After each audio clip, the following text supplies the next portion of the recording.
Саламатсыздарбы? Гортензия гүлдөрүн биз үйдө дагы, ошондой эле бакчабызда да өстүрүп келебиз. Комнатабызда, үйдө биз горшокто өстүргөн гортензиялар көбүнчөсүн крупнолистный гортензиялар болот.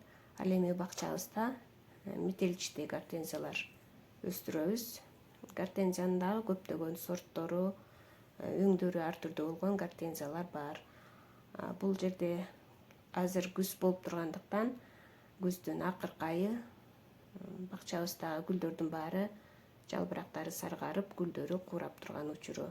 Гортензия гүлдөрүн жазында дагы, ошондой эле күзүндө дагы булардан сабагынан кесип алып, көбөйтүп алсак болот. Ал үчүн биринчи одноразовый стаканчиктерге ушундай кылып топурактан даярдап, топурагыбыз дагы жеңил топурак болуш керек.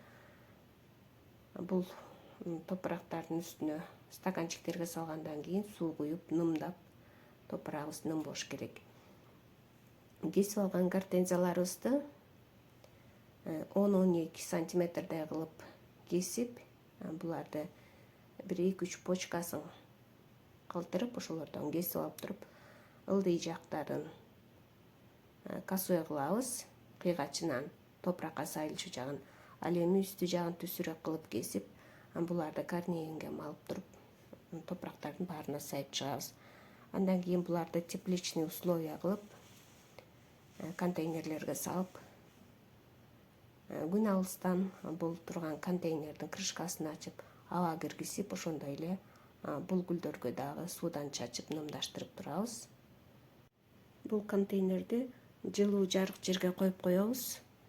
Ошондой эле буларды байкап, карап коюп турушубуз керек.